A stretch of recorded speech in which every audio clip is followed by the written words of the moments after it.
Assalamualaikum, salam sejahtera. Dan bersama saya Sandaya. Ini pastinya untuk Lan Berdagang. Tapi Lan Berdagang kali ini istimewa sikit sebab saya nak mulakan dengan pantun. Pantunnya bunyi macam ni. Peti emas, simpannya benang, buat menjahit kain lebihan. Jiwa merana, hati tak tenang, mengenang nasib jadi taruhan. Taruhan apa? Sebab taruhan yang cukup istimewa saya nak bagi kepada anda. Ini khazanah dan juga warisan yang beratus tahun ada di Sarawak adalah keringkam. Saya berada di kampung Darul Islam, kira-kira dalam 1 jam 30 minit dari Kuching untuk sampai ke sini. Dan majoriti masyarakat di sini adalah berketurunan ataupun etnik Bidayuh. Jadi orang yang cukup istimewa bersama saya adalah Kak Ros hari ini. Terima kasih Kak Ros bersama dengan saya. Ini yang kita sebut sebagai keringkam. Harganya tidak murah. Ada yang murah lah. Ada juga kalau yang silver tu murah sikit. Tapi kita nak cakap lebih lanjut lagi berkaitan dengan harga. Sebab apa? Bukan mudah untuk buat keringkam ni. Tapi Kak Ros memang daripada kecil duduk dekat sini. Kita nak ceritalah dulu sejarah Kak Ros berada di kampung Darul Islam Bidayuh ni. Boleh tak cerita sikit? Masa mula-mula, masa kecil-kecil, dah berapa tahun duduk sini? Kalau orang dulu tu kan dia tinggal di kampung lama tu kan. Kita yang lahir ni di sinilah.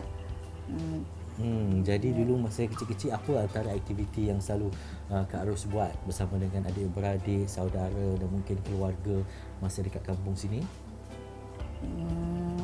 Dulu memang tak terfikirlah, tapi kalau selepas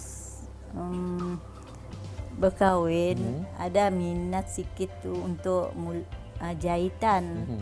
Dari situlah kakak minat menjahit apa-apa ajalah yang kakak suka jahit tu. Tahun 2007 ada cikgu yang mencari orang untuk belajar buat keringkam ni lah. Dari situlah kita mula minat buat keringkam. Dulu masa mula-mula masa zaman remaja Kak Ros memang tahu pasal keringkam ni. Masa tu dah pernah buat ke belum? Belum. Mula masa bujang-bujang dulu tu kan kita suka buat renda tu kan. Yang macam kait. Kait renda tu.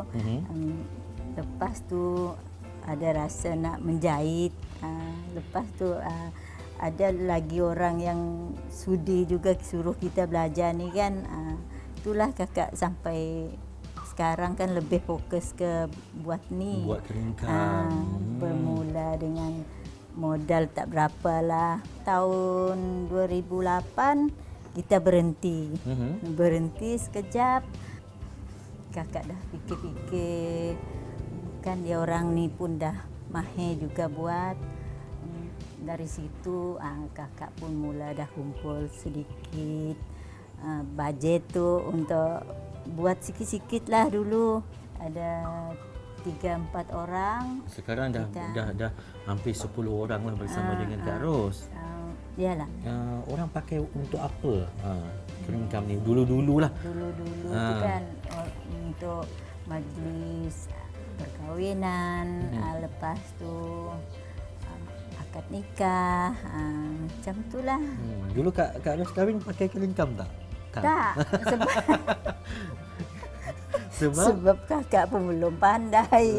Tak tahu lagi, tak kenal benda ni kan. Ni lagi, betul. Kakak dah anak dah 3, dah 4 baru kakak dah kenal ni. Baru dah kenal keringkam kan. Sebab kalau saya kan Kak Ros pertama kali saya tengok keringkam, saya kata halusnya hasil buatan dia kan. Sebab dia sangat teliti. Dia bukan macam kita sulam biasa guna mesin ke apa kan. Kalau macam ni selembar kain macam ni kan. Berapa lama kita nak siapkan Kak Ros? Kalau selendang dalam 3 bulan macam tu lah. Paling cepat 2 bulan lebih macam tu. Kita tengok juga depend dengan bunga kan. Kalau selayah sebulan dah siap. Tu selayah. Selayah dia kan tak panjang, dia macam sampai ni. sini. Ni kan ini? shawl Ini panjang, shawl. kurang lebih lah. Lebih kurang. So kalau 2 bulan ke 3 bulan Kak Julia tak pergi mana-mana lah Kak Julia. Kak Julia duduk kat sini je lah buat buat keringkam. Ini cerita. Sebab betul. Kalau kita guna mesin kan, kalau kita guna mesin contohnya lah sulam. Iyalah, Kadang-kadang sehari kita boleh siap. Tapi yang ni keunikan dia sebab kena guna tangan dan juga teliti. Kalau macam saya ni kan Kak Ros yang tak ada basic langsung nak buat ni, boleh ke belajar buat? Maksudnya tak perlu ada kemahiran khusus nak buat keringkam. Orang yang tak ada basic pun boleh buat. Boleh. Boleh sajalah. Boleh. Sebab kita kan permulaan kita buat macam tali air. Lepas tu kalau macam ni pucuk rebung. Ini pucuk rebung nama dia. Baru saya tahu ni adalah pucuk rebung. Okey. Dia kan ada bermacam-macam.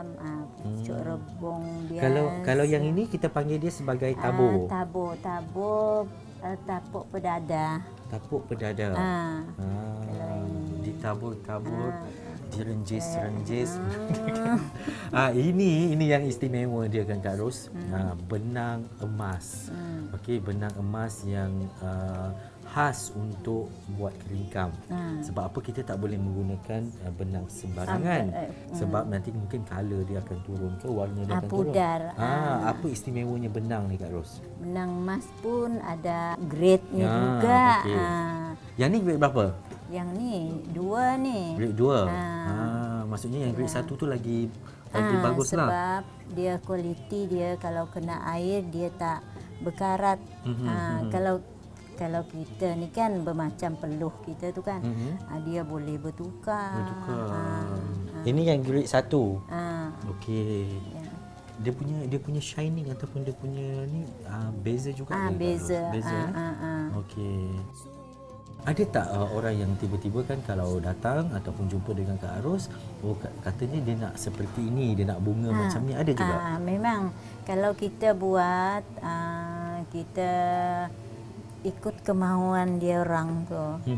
Dia kalau dia mau bunga yang ni, bunga kan kalau macam ni kan bunga dia menjala tu, melelat. Kita ikutlah macam tu. Dia mau tabur yang macam ni, kita sebab tabur kerang pun ada, tabur bunga tanjung pun ada. Kalau dekat situ ada lah. Macam-macam jenis. Itu antara motif yang kita bawakan lah, yang Kak Ros buat bersama-sama dengan rakan-rakan yang lain. Sebab ada juga bunganya adalah atas permintaan pelanggan. Kalau macam mana apa dan juga perkara yang mereka mahukan. Okey, Kak Ros, satu lagi perkara yang mungkin menjadi perbualan dan juga cerita adalah berkaitan dengan harganya. Okey, kita tahu kalau orang yang betul-betul menghayati seni dan juga memahami, dia tahu kenapa harga dia sebegini dan juga kenapa. Tapi kalau melihat kepada macam ni, motif dia dalam selendang ni Kak Ros, dengan sebaris bunga macam ni, anggarannya dalam berapa? Kalau yang ini harga dia 400. 400. Sebab apa harganya sebegini? Kain juga adalah kain yang sangat berkualiti. Sebab apa? Bila kita keringkam ataupun kita buat motif bunga ni, dia nak pastikan supaya kain itu pun tidak koyak apabila ni kan ditarik. Kalau kain-kain ni daripada mana Kak Ros dapat? Kita beli dekat India Street, ada kain yang 46 1 meter tu. Dekat mana Kak Ros jual dan juga permintaan itu daripada siapa?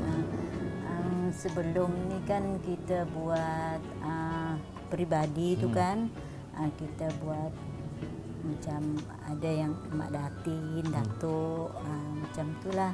Waktu Permaisuri Agong tu datang, dari situlah permulaan diorang tu, Unimas dengan Sentek dah tahu kita ada buat benda ni.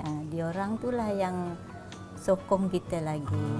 So maksudnya sekarang ni bila dah ada satu galeri yang pertama di Sarawak, iaitu galeri songket dan juga keringkam, maksudnya lebih luas lagi lah selepas ini produk-produk yang dihasilkan oleh Kak Ros untuk sampai bukan saja untuk rakyat Malaysia, malah pelancong-pelancong yang datang. Mungkin satu masa keringkam hasil tangan Kak Ros ni sampai ke negara maju dan negara dunia. InsyaAllah.